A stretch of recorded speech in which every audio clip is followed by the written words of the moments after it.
Hello বন্ধুরা, আমি চলে এসেছি রান্নাঘরে। দেখো তো এটা কি গাছের ডগা, তোমরা চিনতে পারো কি না? এটা হচ্ছে কোয়াশ গাছের ডগা, দেখেছো পাতাগুলো? এই ডাঁটাগুলো দিয়ে আমি চিংড়ি মাছ দিয়ে সরষা দিয়ে পাতুরি করব। এবার এই ডগাগুলো আমি কেটে নিই।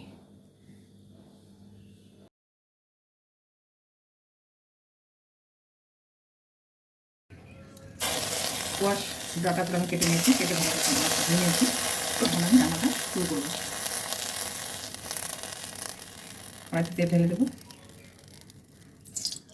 তেল ঢেলে দিয়ে নুন করে আলু কেটে রেখেছি, আলুটা ভালো মতো ভেজে নেব।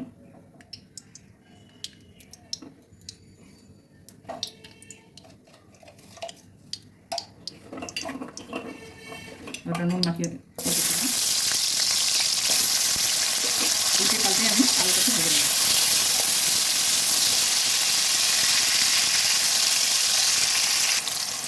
সর্ষে, কাঁচা লঙ্কা, একটু লবণ দিয়ে আমি বেটে নেব পাটাতে। আলুগুলো আমার ভাজা হয়ে গেছে, এবার আমি আলুগুলোকে তুলে নেব।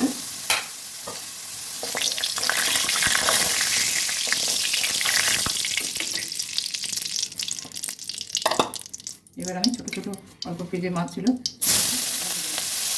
দিয়ে বেছে নিয়েছি। মাছ ওটা দিয়ে রান্না করে নেবেন, সেটা খুবই মজা হয়।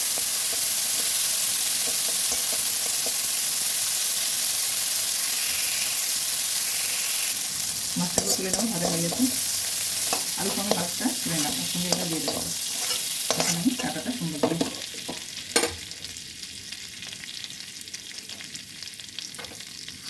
সামান্য একটু কালো জিরে, একটু সাদা জিরে যেটা দেবো না, মাছ ভাজাতে তেল আছে, আলু ভাজাতে তেল আছে, যেহেতু তেল দরকার হয় না।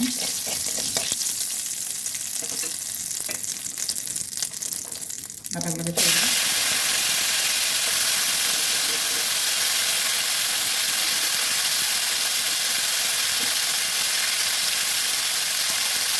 সামনে একটু লবণ দেবো, তেলটিতে লবণ দেওয়া আছে, মাছের লবণ দেওয়া আছে, আলুতেও লবণ দেওয়া আছে। দেবো সামান্য লবণ, লবণ বেশি দেবেন খেতে ভালো লাগবে। হলুদটা একটু পরে দিয়ে এটা মেরে যায়। দেখো হাফ আমার সেদ্ধ হয়ে গেছে, এখন আমি হলুদ দিয়ে দেবো। পরিমাণ মতো হলুদ দিয়ে দেবে, যতটুকু যা রান্না সেটা সবাই রান্না জানো।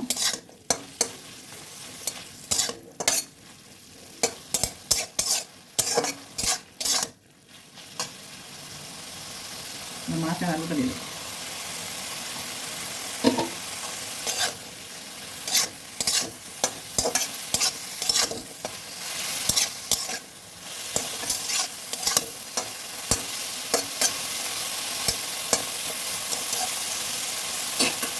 একটা সামান্য কমিয়ে মিডিয়াম আঁচ রেখে আমি একটু ঢেকে দেবো।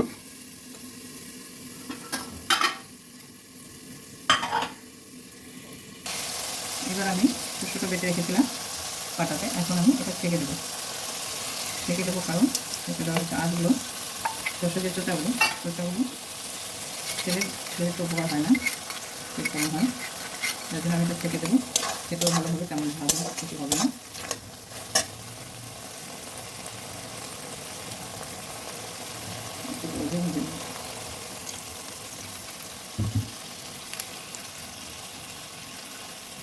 দেখুন কতটা চোটা বেড়ে গেল।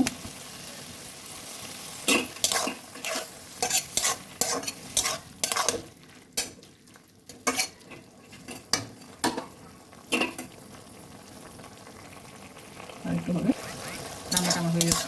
সামান্য একটু কাঁচা তেল ছড়িয়ে দেবো, আমি এটা নামিয়ে নেবো। কোয়াশের ডগা এভাবে রান্না করে খেয়ে দেখবেন, খুব ভালো হয় খেতে।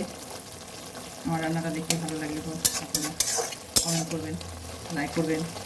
আপনারা ভালো থাকুন, সুস্থ থাকুন, আশা করি ভাবে আছেন। আমি আসছি নতুন একটা স্ক্রিনে আবার ফিরে আসবো। এটা আমি এখন নামিয়ে নেব।